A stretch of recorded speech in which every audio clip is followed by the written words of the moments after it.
No one investigates like News 4.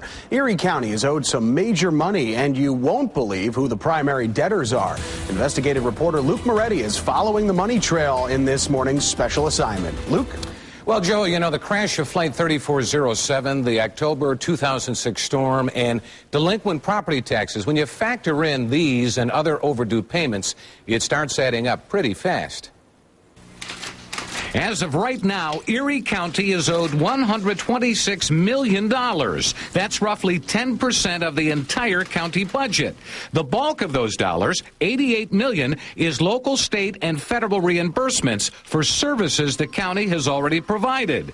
Comptroller Mark Polenkar says it's taking a lot longer to get money out of the state these days because of the budget crisis. What normally would take 30 to 45 days to be reimbursed is going upwards to 60 to 90 days now.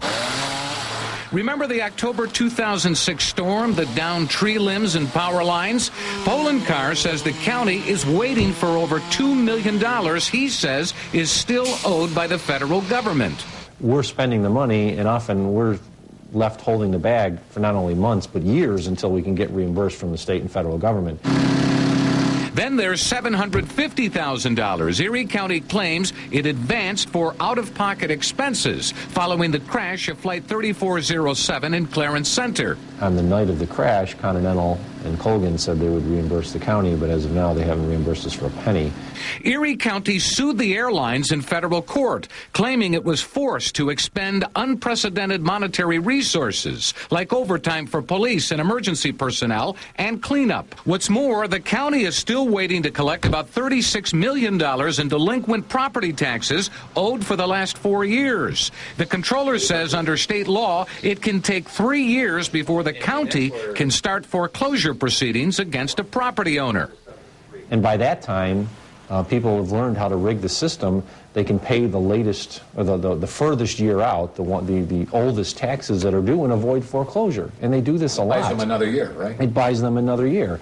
Polenkar says there's still money owed by Buffalo Office Interiors. That's the business owned by Jim Spano, a close friend of former county executive Joel Giambra.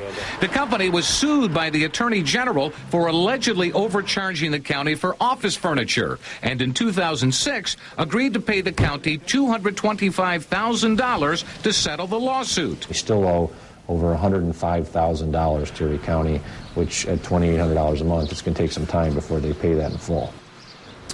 Now, regarding the crash of Flight 3407, Pinnacle Airlines, the parent company of Colgan Air, sent a statement saying an offer was made on 2 separate occasions to reimburse the county for overtime costs, and that the airline has been involved in good faith negotiations since the summer of 2009. Obviously, that's still in the court system. The good news here is that Comptroller Polenkar says that the county is cash rich right now, so they're not really impacted by all of this outstanding debt. If I were owed money, I'd go after them. Is the county doing anything? Yeah, Polenkar says that they do. They have a very small unit within his office, and they go after things like probation fees, and he says they've been pretty successful with that. But rather than, spend a lot of resources on collecting money because it's government, they'd rather have more people to provide services. So, but they do try to go after what they can.